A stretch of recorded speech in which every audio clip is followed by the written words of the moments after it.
I was cooking dinner the other night, and in the middle of the kitchen, doing all the things that I do, all of a sudden my 10-year-old turns to me and she says, "Mom, at what age am I going to be allowed to date?"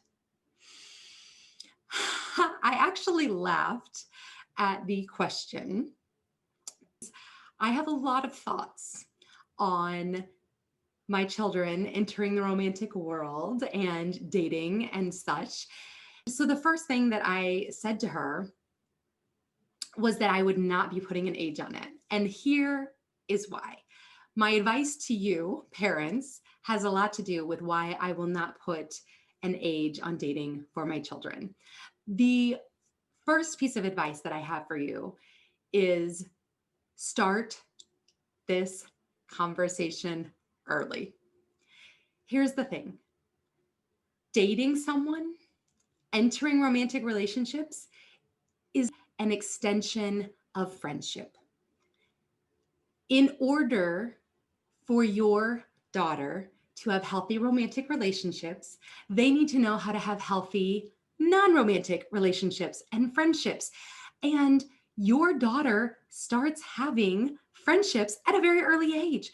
So you need to start talking at a very early age what healthy relationships look like, whether it's with friends or at some point, whether it's with romantic partners. So the sooner you start talking about these things, and as they get older, kind of moving in the direction of when you have romantic relationships, XYZ, and expanding those conversations, but starting early about what does a healthy relationship look like? What does communication look like? How do you feel around your friends? How do you make your friends feel? All of those types of things are important to have early, as early as possible.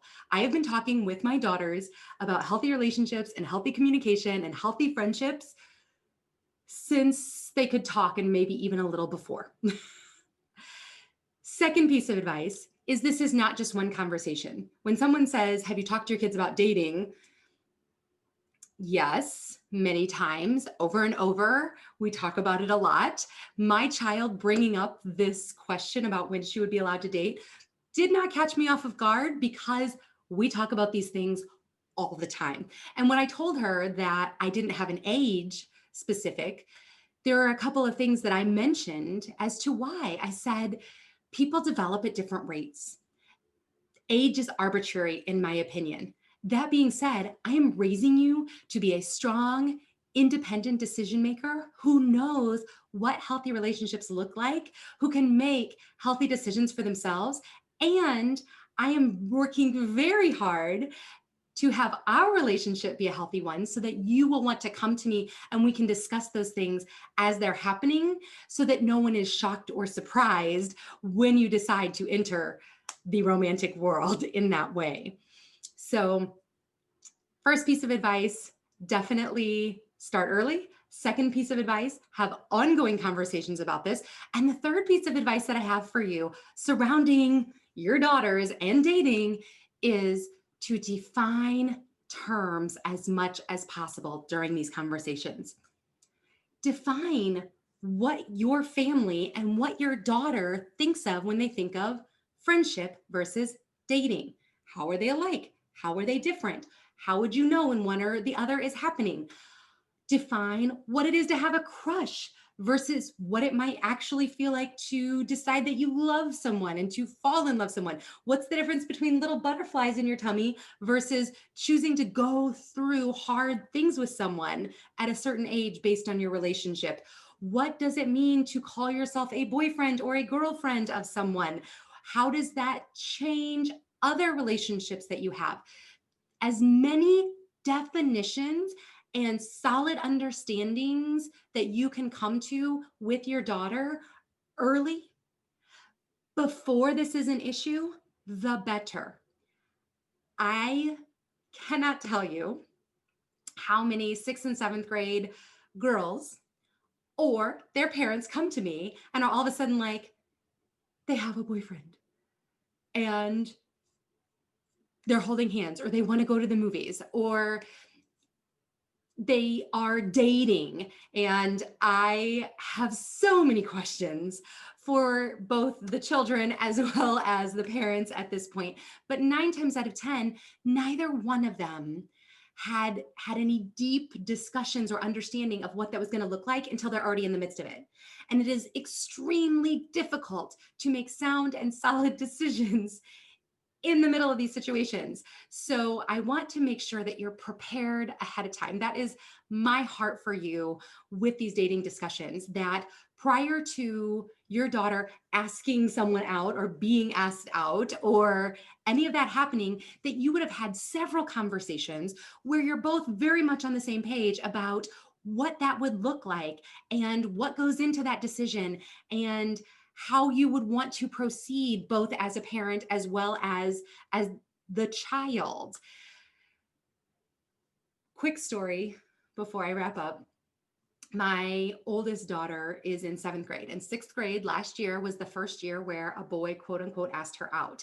And we had discussed it many times prior to that of what that might look like and what the difference between a crush was and actually dating someone. And she had decided for herself that that was not something definitely in the 6th grade that she wanted for herself. And also she wanted to make sure that she kind of got to be in the driver's seat. So she wasn't going to just say yes to somebody because they liked her. She wanted to make sure that it was somebody that she had some connection and some friendship with. She enjoyed being around them. She wanted to have some sort of solid foundation. She didn't want it to just be some random boy that thought, oh, she looks cute and I would like to, quote unquote, date her. So she said no to the people that asked her out. I use a lot of air quotes during this video, but I was so proud of her for really having a sense of who she was and what she wanted, because that's such a far cry from the 6th or 7th grade girl that I was, that was so insecure that if any boy had looked my way, and were the few that did, I was just over the moon and swoon and really would do anything to, quote unquote, have a boyfriend. Ooh, more air quotes. So I was so proud of her, and I'm so grateful that we've been able to have these discussions and have an understanding of how we want to move forward in the dating world. I am hopeful that if you're watching this video, that this is something that you're also discussing with your daughter. And even if she's already had a boyfriend or a girlfriend or romantic relationships, these are still conversations that are super important to have now, because having healthy relationships is something that you can start at any time. To become emotionally healthy and relationally healthy, and then to let that bleed out into other areas of your life, is always a goal. And so even if they're already in the midst of it, I encourage you to start having some of these conversations, because it's so, so, so important for their future. The people that you surround yourself with make a difference. We are an average of the 5 people we hang around with, and the romantic partners that we choose really do influence our lives. And so learning from an early age what we want that to look like is so, so important. I hope that this has been helpful to you as we think about having conversations, making definitions about what our relationships are going to look like, and starting as early as we can to prepare our girls for what they want their future to look like as they choose their thoughts, create a life and relationships that they love,